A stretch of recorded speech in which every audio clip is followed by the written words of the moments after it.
Hey YouTube, this is Starving Reefer with a short video of an update of my 90-gallon reef tank. The reason for this update is, I don't know if you guys saw my previous video yesterday for the unboxing of the MP10, and I'm pretty excited. I got this guy's on my tank installed today, and I wish I could have recorded it before I turned it on. Like a dummy, I didn't.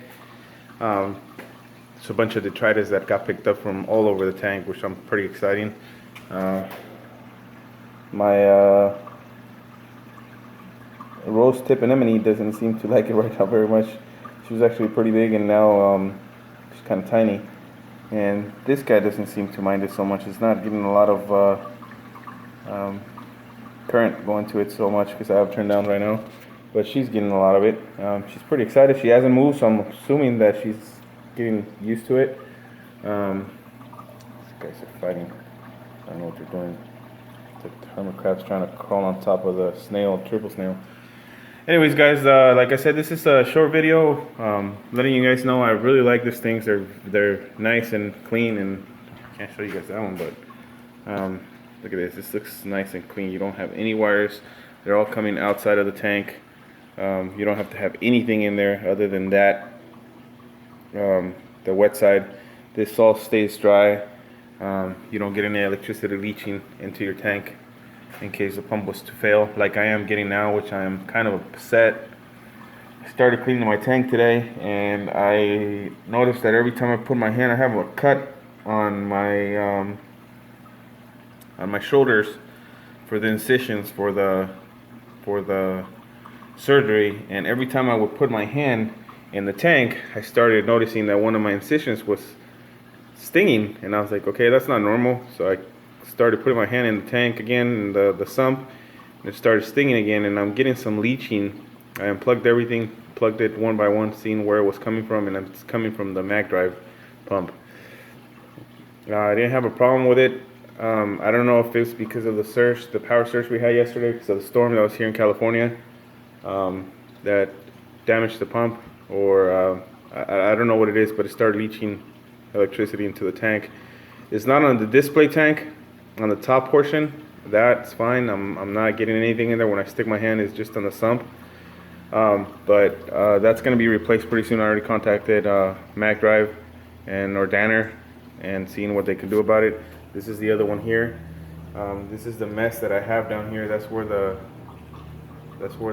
two controllers are. I just put them in there because I don't have anywhere to put them on.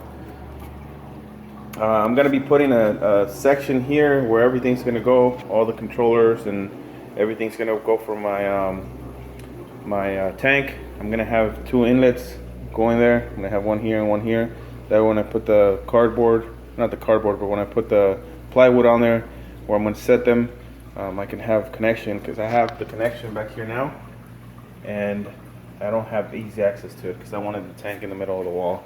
But it's going to be going there. Right now, I have my buddy who's an electrician who's coming out on Saturday to do that, on Sunday to do that.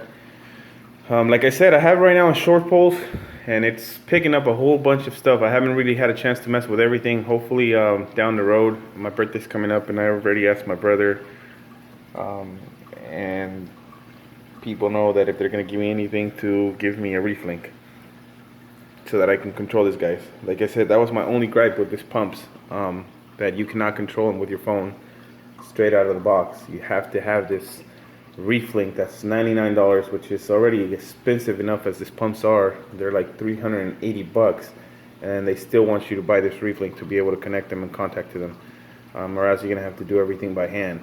I've done some feeding modes on it where I'm feeding the tank, and you just press a button, hold it, and it goes into feed mode.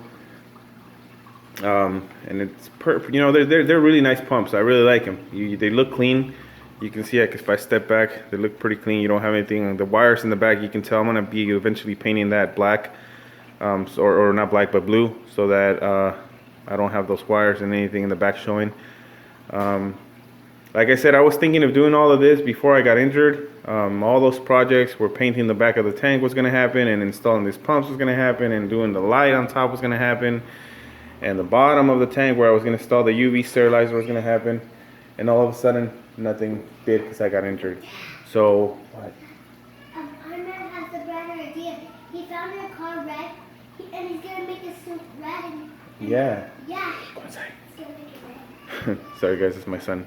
But anyway, so yeah, I was gonna have all these things done, doing update videos and all that, and unfortunately, like I said, I got injured. I'm doing better now. Everything's healing fine. I'm going to my therapy, and as of now, I just gonna be doing this slowly. Right now, what I wanted to get is more circulation into the tank because I didn't have it. It wasn't doing very well. You can see the turbulation on the top where it's just, you know, that gas exchange is taking place now where everything is getting oxygenated. And you know, you do that as well with the protein skimmer. I'll help you out with that. But you know, you also could use something else to help it out. Like I said, a protein skimmer and one item like the pumps is not going to do everything on its own. You can need help. And I was able to do that with these pumps. And like I said, they're nice and clean. Not noisy at all. I can't hear them. I can hear the pump better than what I can hear, or the water better than I can hear the pumps. Let's see if you guys can hear them. You guys can't hear anything on these pumps. I mean, on this impellers. Like I said, guys, you know, I'll be keeping more updates on these things, how they're doing, how they're working. Right now, they seem to be doing a good job. Like I said, they picked up a bunch of detritus on the tank, and I should have recorded that before I turned it on, but I didn't. I got too excited. Like I said, it's just, for me, doing stuff to my tank is like distressful. It's helping me with my healing for my surgery, and it makes me feel good. So knowing that I have these things on my tank that'll help me out with the flow, which flow is technically more important than anything else in the tank. It'll bring nutrients to your corals and oxygenation and everything else that the corals need. And I'm excited that I put these pumps on there. Like I said, right now, I cleaned everything out. Like I told you guys, I hate having stuff dirty. I don't like it. I haven't been able to do anything, and I did it with one hand, so everything looks much cleaner. I cleaned the refugium section, which I didn't get a bunch of areas over there in the back because I couldn't get to them. I cleaned the pump section, the return pump section. I cleaned that out. All these cables that you guys see here, like this guy here and this guy here, are going to be going away in the next couple months, and it's going to be much cleaner. I'm going to also have the pellet reactor on this thing. Protein skimmer is working fine right now, so I'm just waiting for that to go out so that I can exchange it for to the reef octopus. Like I said, everything seems to be doing good now. Now that I turned those pumps on, I'm actually getting more water on this return section.